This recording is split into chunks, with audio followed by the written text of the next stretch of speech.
Hi అండి. అందరికీ నమస్కారం. Welcome to my channel. ఈ వీడియోలో ఏపీ ప్రభుత్వ ఉద్యోగులకు మరియు పెన్షనర్లకు నవంబర్ నెల జీతాలు మరియు పెన్షన్లు జమ అయ్యే తాజా సమాచారం గురించి తెలుసుకుందాము. వీడియో అయితే ఎక్కడ గాని స్కిప్ చేయకుండా ఎండ్ వరకు చూసేయండి. అప్పుడే ఇన్ఫర్మేషన్ పూర్తిగా అర్థమవుతుంది. అలాగే వీడియో చూస్తున్న ప్రతి ఒక్కరు వీడియోకి లైక్ చేయండి ఫ్రెండ్స్. ఈ వీడియోని తోటి ఉద్యోగ పెన్షన్ మిత్రులతో అయితే షేర్ చేయండి. కొత్తగా మన ఛానల్ చూస్తున్నవారు ఇంకా ఎవరైనా సబ్స్క్రైబ్ చేసుకున్నట్లయితే వెంటనే మన ఛానల్‌ని సబ్స్క్రైబ్ చేసుకోండి.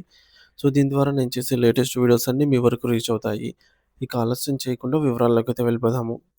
ఫ్రెండ్స్, ఇక విషయానికొచ్చినట్లయితే ప్రస్తుత ప్రభుత్వం అధికారంలోకి వచ్చిన కొత్తలో గత ప్రభుత్వ విధానాలకు భిన్నంగా ప్రతి నెల 1వ తేదీన టాంచనుగా ఉద్యోగుల ఖాతాల్లో జీతాలు జమ చేస్తూ వచ్చింది. దీనివల్ల ఉద్యోగుల్లో ఒక నమ్మకం ఏర్పడింది. కానీ గత నెల వరకు సజావుగా సాగిన ఈ ప్రక్రియ ఈ నెలలో మాత్రం గాడి తప్పింది.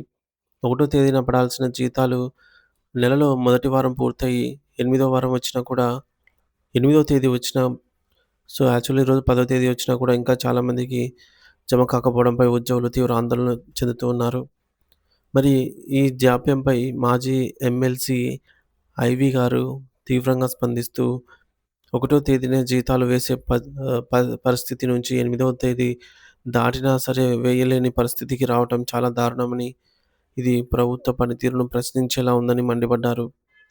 ప్రస్తుతానికి అందుబాటులో ఉన్న సమాచారం ప్రకారం న్యాయశాఖ, రెవెన్యూ శాఖ, పోలీస్ శాఖ, ఖజానా శాఖ మరియు విద్యాశాఖ వంటి ప్రధాన శాఖలలో ఉద్యోగులకు జీతాలు జమ అయ్యాయి. అయితే ఇంకా రాష్ట్రంలో చాలా కీలకమైన డిపార్ట్మెంట్ల ఉద్యోగుల జీతాల కోసమైతే ఎదురు చూస్తూనే ఉన్నారు.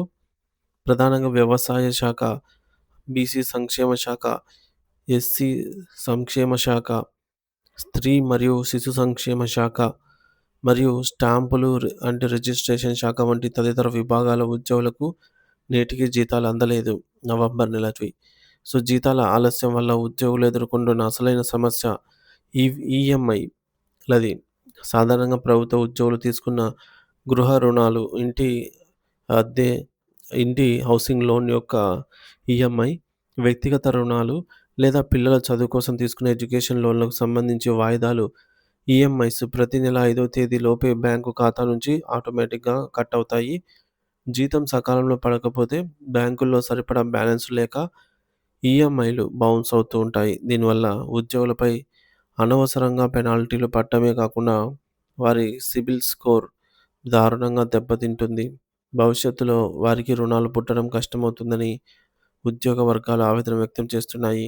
ఈ నేపథ్యంలో పెండింగ్ జీతాల విషయమై ఏపీ ఎన్‌జీఓ అసోసియేషన్ జోక్యం చేసుకుంది. సంఘం నాయకులు రాష్ట్ర ప్రభుత్వ ఉన్నతాధికారులను కలిసి పరిస్థితి తీవ్రతను వివరించారు. దీనిపై సానుకూలంగా స్పందించిన అధికారులు ఎట్టి పరిస్థితుల్లోనూ రేపు సాయంత్రం లోపు అంటే 10 లేదా 11వ తేదీ నాటికి మిగిలిన అన్ని శాఖల ఉద్యోగులకు జీతాలు చెల్లిస్తామని స్పష్టమైన హామీ ఇచ్చారు. కాబట్టి పైన పేర్కొన్న పెండింగ్ శాఖల ఉద్యోగులందరికీ రేపు సాయంత్రం కల్లా వారి ఖాతాల్లో నగదు జమ అయ్యే అవకాశాలు మెండుగా ఉన్నాయి. ప్రభుత్వం ఇకనైనా ప్రతి నెల 1వ తేదీనే జీతాలు చెల్లించి ఉద్యోగుల ఆర్థిక ఇబ్బందులను తొలగించాలని అయితే డిమాండ్ చేస్తున్నారు.